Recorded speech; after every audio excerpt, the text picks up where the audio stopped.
insanın özünün öz şəriətini, öz etibarı olmalıdır. Əsas budur. Və onlardan ikisi Qurbansoyunun başını kəsib, şəriətin əlamətlərini buruza verib, üzə çıxarmaq istəyirlər.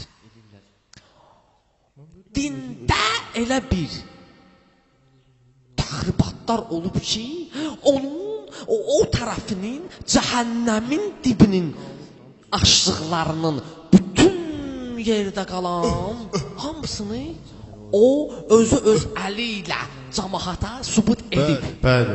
Və götürək valideynlərdən. Hər hansı bir insan bu dünyada ata-ananın üzünə ağ olursa və o bu dünyada ona yer tapılmayacaq. İki hədis göndərib anaya, ataya sevgi və hər hansı bir insan, övlad bu dünyada ata-ananın üzünə ağ olursa, yenə də o bu dünyada ona yer tapılmayacaq. Ata öz övladı ilə yol gedirsə, hansısa bir qadın cinsinə baxırsa, ondan nə tərbiyə götürə bilər? Təmiz. Və Əlbəttə ki. övlad özü özündə bir anlıq fikirləşməlidir ki, atanın elədiyi əməllərdən o övlad ondan tərbiyə mi deyim, nəsə özünə çıxardıb 27 yaşını tutanda, sonra özü öz övladına bunu məqsədə uyğunlaşdıra bilsin. Və bir ölənin şəklinə baxın, mərhumun şəklinə baxın, görün o necə də qəhbə insan olub bu həyatda. Onlar görə də onu öldürüblər.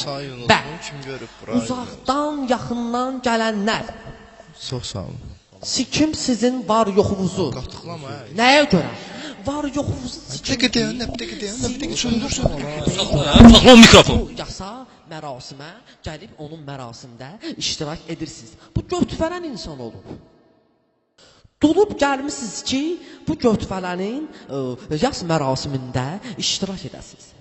Bu gicdollar götürən ölməmişdən qabaq nə qədər günah işlədib.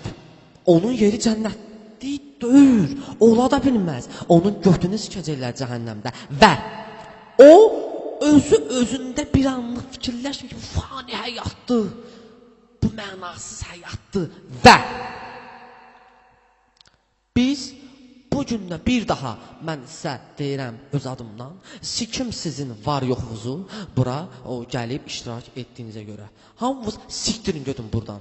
Sikim sizin böyüdərəmizin ağzını.